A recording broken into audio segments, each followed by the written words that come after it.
మిత్రులారా, తెలుగు తేజం అన్న పేరుతో తెలుగు ప్రజల ఐక్యతని కాపాడడం కోసం మన మధ్య విద్వేషాలను తొలగించి మన భవిష్యత్తుని కాపాడడం కోసం చిత్తశుద్ధితో నిజాయితీగా లోక్సత్తా మీ ముందుకు వచ్చింది.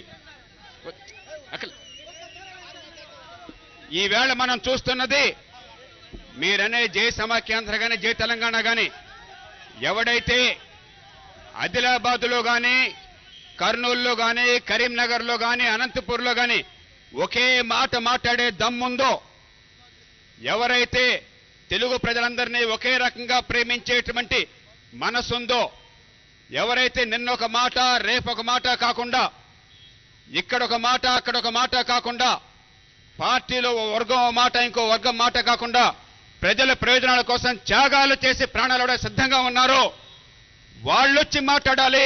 ఇవాళ ధీమాత మాట్లాడుతున్నా నేను. వినండి సోదర వినండి. మిత్రులారా, ఈవేళ తెలంగాణకి పోతే వినవయ్యా, వినొకసారి. తెలంగాణకి పోతే కొంచెం చెప్పండి.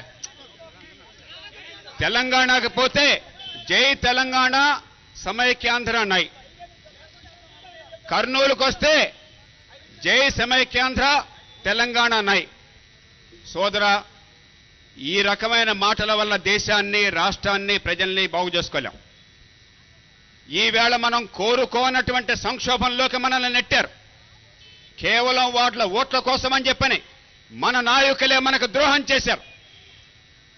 తెలుగు ప్రజల మధ్య ఏనాడు లేని విద్వేషాల్ని ఓటు బ్యాంకుల కోసం వీళ్ళంతా రాజేశారు.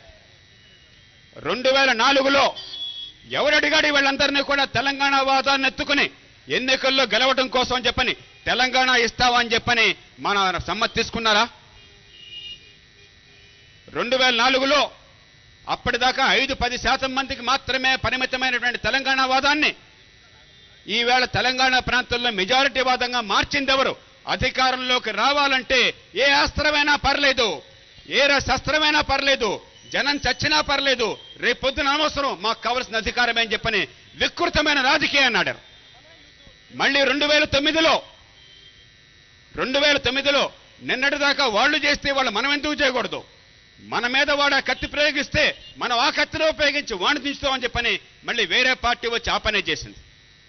2004లో కాంగ్రెస్ పార్టీ తెలంగాణ వాదాన్ని ఎత్తుకోకపోతే ఈ రాష్ట్రంలో తెలంగాణ అంశం ఉండేదా? 2009లో తెలుగుదేశం పార్టీ దాన్ని ఎత్తుకోకపోతే ఈ రాష్ట్రంలో తెలంగాణ అంశం ఉండేదా?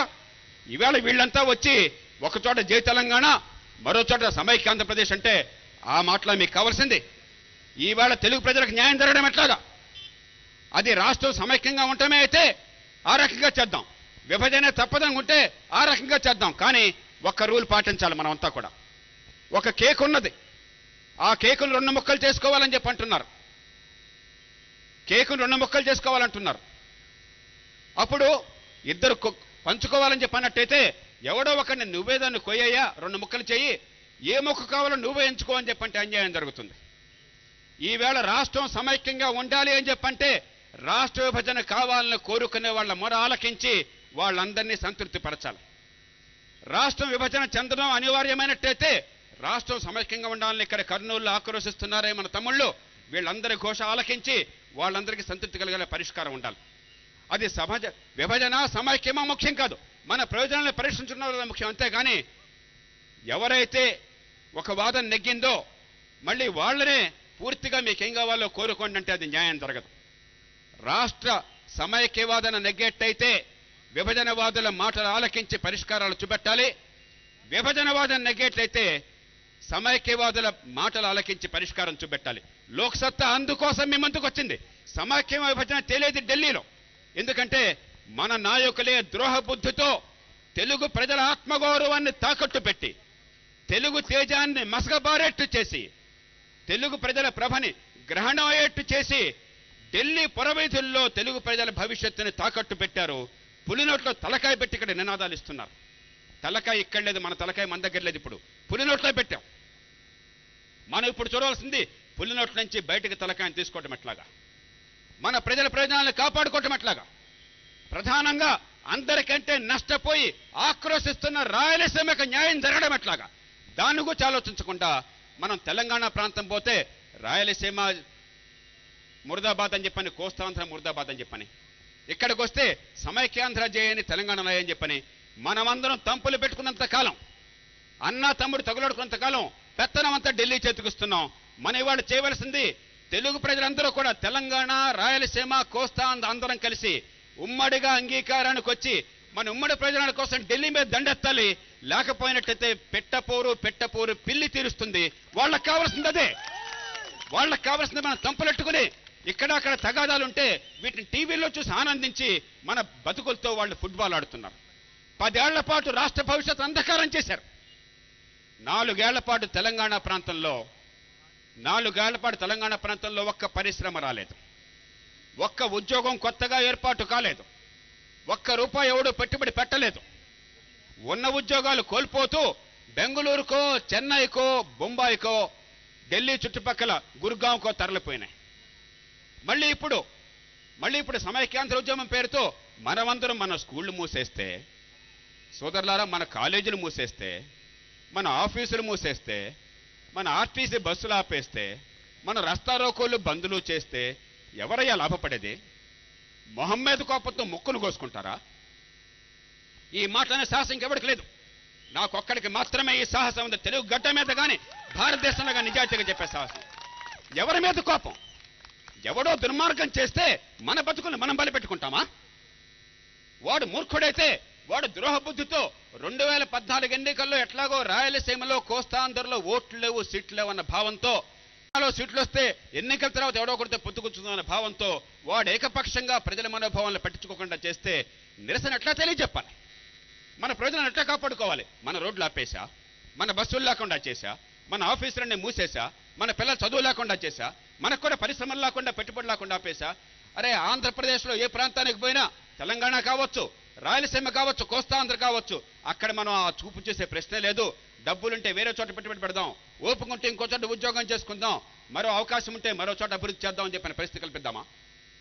ఒకళ్ళ మీద మరొకళ్ళు కోపంతో ఒకళ్ళ కళ్ళు మరొకళ్ళు పొడి చేసి మొత్తం తెలుగు ప్రజలందరినీ కూడా గుడ్డి వాళ్ళగా చేసి తెలుగు తేజం మసకబారేసికట్టు చేద్దామా? ఆలోచించండి.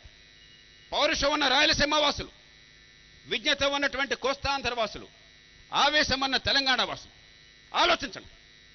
మనందరం ఈ దుర్మార్గుల రాజకీయ ప్రయోజనాల కోసం అని చెప్పని వాళ్ళు ఆడే అధికార క్రీడలు మనమంతా కూడా పావులమైపోయి మన బతుకుల్ని నాశనం చేసుకుని అన్ని ప్రాంతాల్లో ఉపాధి కల్పన లేకుండా చేస్తే ఎవరికి లాభం? అంటే ఢిల్లీ వాడి చేతుల్లో మనం కీలుబొమ్మలుగా మారడం మన లక్ష్యమా? వాడికి సీట్లు వచ్చేందుకు వాడు ఏ రకమైన పన్నాగ పన్నినా దానిలో బొమ్మలుగా ఉంటాం మన లక్ష్యమా? అందుకే లోక్సత్తా వచ్చింది. అది సమైక్యాంధ్రే కావచ్చు, 2 లేక 3 రాష్ట్రాలు ఏర్పడవచ్చు. కానీ మన ప్రయోజనాలు కాపాడటం ఎట్లా? ఎవరైతే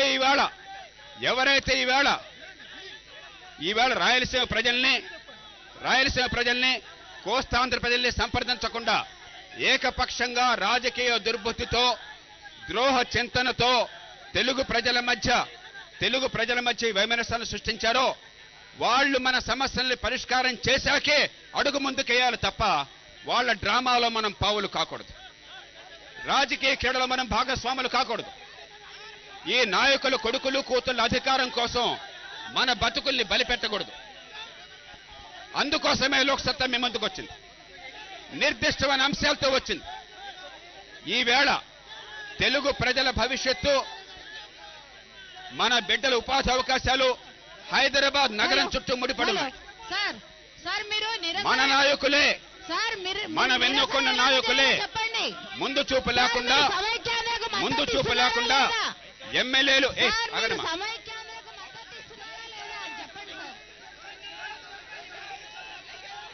ఎమ్మెల్యేలు అధికారులు అక్కడ ఉన్నారని చెప్పని హైదరాబాదులో అన్ని పెట్టింది మన నాయకులే. వీళ్ళే సెంట్రల్ యూనివర్సిటీ అక్కడ,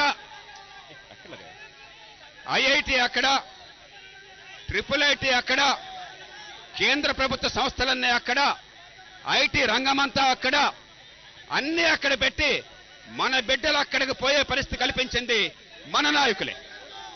ఈవేళ 7.5 లక్షల కోట్ల రూపాయల మన రాష్ట్ర ఆదాయంలో, వార్షిక ఆదాయంలో 3 లక్షల కోట్ల రూపాయలు హైదరాబాద్ నగరం చుట్టుపక్కల ఉన్నది. కాబట్టి హైదరాబాద్ నగరంలో శాశ్వత ప్రాతిపదికన ఉమ్మడి రాష్ట్రమైనా మరో రాష్ట్రం ఏర్పడినా కూడా మనకు ఆర్థిక భవిష్యత్తు ఉండాలి.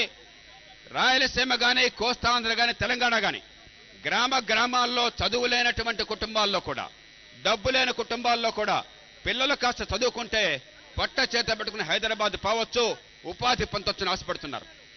దానికి ఏ రకమైనటువంటి ఇబ్బందులు లేకుండా ఖచ్చితమైన రాజ్యాంగబద్ధమైన ఏర్పాట్లు మీరు చేస్తే అప్పుడు అడుగేయండి. అది లేకపోతే తెలుగు ప్రజలు ఖబర్దార్, ఎట్టి పరిస్థితుల్లో ఏకపక్షంగా మీరు చేసిన నిర్ణయాన్ని ఆమోదించడం. మనం స్పష్టంగా చెప్పాలి ఏం కావాలని చెప్పాను. అట్లాగే హైదరాబాద్ నగరంలో ఈవేళ ఆదాయం కంటే ఖర్చు తక్కువ కావడం చేత 13,000 కోట్ల రూపాయలు అక్కడ అదనపు మిగులున్నది. మనకి సీమాంధ్ర ప్రాంతంలో కానీ, కోస్తాంధ్ర ప్రాంతంలో కానీ ఒక్కో ప్రాంతంలో 7-8 వేల కోట్ల రూపాయల లోటు ఉన్నది. ఏ నాయకులని ఈ మాట మనకు చెప్పారా? ఈ లోటు తీరాలని చెప్పంటే హైదరాబాద్లో వచ్చే మిగులు అన్ని ప్రాంతాలకి న్యాయంగా పంపిణీ చేయకపోతే ఏ రాష్ట్రమో ఏ ప్రాంతం మనం కూడా సాగించలేదు. ఉద్యోగులకు జీతాలు సాధ్యం కాదు, పెన్షన్లు సాధ్యం కాదు, మన భవిష్యత్తు నరకబోతుంది. కాబట్టి ఖచ్చితంగా ఈ వనరుల విభజన, ఈ అదనపు వనరుల్లో మన వాటా మనందరికీ అన్ని ప్రాంతాల్లో పంచే ఏర్పాట్లు ఉండాలి. మూడోది మనమంతా కోరవలసింది, ఈవేళ హైదరాబాద్ నగరంలో అన్ని ఏర్పాటు చేసి మిగిలిన ప్రాంతాల్లో కొన్ని ఉన్నత విద్య అవకాశాలు కూడా లేకుండా చేస్తారు. ఉదాహరణకి వైద్య విద్యలో సూపర్ స్పెషాలిటీస్ అన్నీ కూడా హైదరాబాద్లో పెట్టారు. కర్నూలులో కానీ, చిత్తూరులో కానీ, అనంతపూర్లో కానీ, తిరుపతిలో కానీ, విజయవాడలో కానీ, విశాఖలో కానీ, గుంటూరులో కానీ ఎక్కడ అవకాశాలు లేకుండా చేశారు. కాబట్టి విద్యావకాశాలు ఈ ప్రాంతాల్లో కల్పించేదాకా, ఈ ప్రాంతాల్లో ఈ సూపర్ స్పెషాలిటీస్ కానీ అక్కడ మాత్రమే ఉండి ఇక్కడ లేని కోర్సులు కానీ ఏర్పాటు చేసేదాకా ఇప్పుడున్న పద్ధతి ఎట్టి పరిస్థితుల్లోనూ కొనసాగించాలి. 35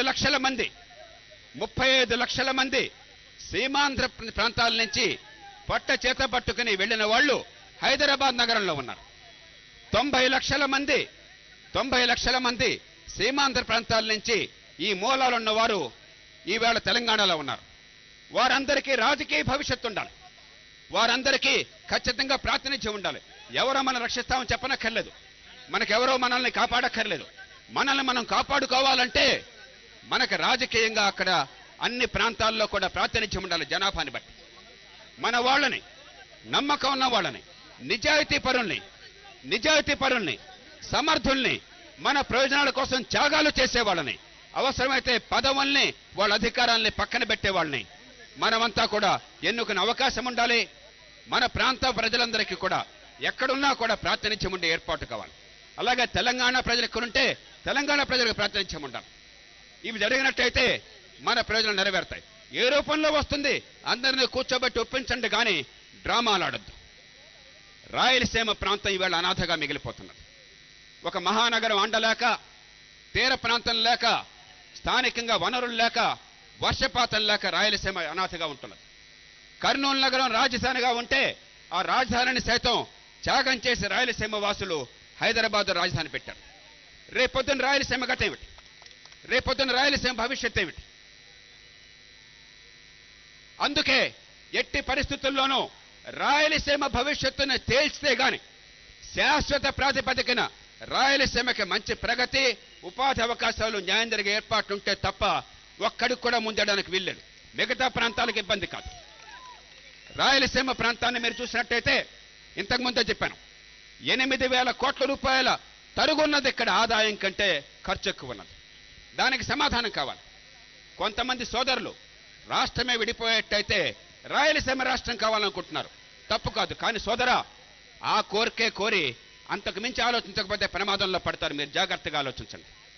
ఎందుకంటే బాగా వెనకబడ్డ ప్రాంతం, అదనంగా వనరులు వచ్చే ఏర్పాట్లు చేయకుండా ప్రత్యేక రాష్ట్రం అంటే దివాలా తీసే ప్రమాదం ఉన్నది. కాబట్టి రాయలసీమకు న్యాయం జరగాలని చెప్పంటే ఈవేళ దేశంలో 11 రాష్ట్రాలు ప్రత్యేక ప్రతిపత్తి గల రాష్ట్రాలు ఉన్నాయి. ఈశాన్య భారతంలో 7 రాష్ట్రాలు ఉన్నాయి. సిక్కిం ఉన్నది, హిమాచల్ ప్రదేశ్ ఉన్నది, జమ్మూ కాశ్మీర్ ఉన్నది, ఉత్తరాంచల్ ఉన్నది. ఆ 11 రాష్ట్రాలు ఎందుకు ప్రత్యేక రాష్ట్రాలుగా కేటాయించారు? దేశంలో కేంద్ర ప్రభుత్వం ఇచ్చే వనరుల్లో ప్రత్యేక వాటా వాళ్ళకి ఇస్తున్నారు.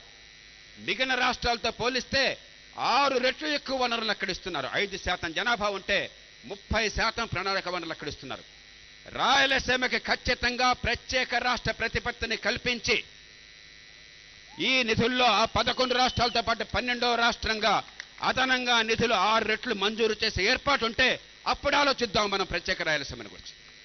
అంతేకాదు, మనకు ఉపాధి కల్పన కావాలని చెప్పంటే 10,000 కోట్ల రూపాయల పెట్టుబడులు కావాలి. ఆ పెట్టుబడులు కావాలని చెప్పంటే ఈవేళ హిమాచల్ ప్రదేశ్కో ఉత్తరాంచల్కో ఇచ్చినట్టుగా ఎక్సైజ్ డ్యూటీలో రాయితీలు ఇవ్వాలి, ఆదాయ పన్నులో రాయితీలు ఇవ్వాలి. ఈ 2 ఇచ్చినట్టయితే 10,000 కోట్ల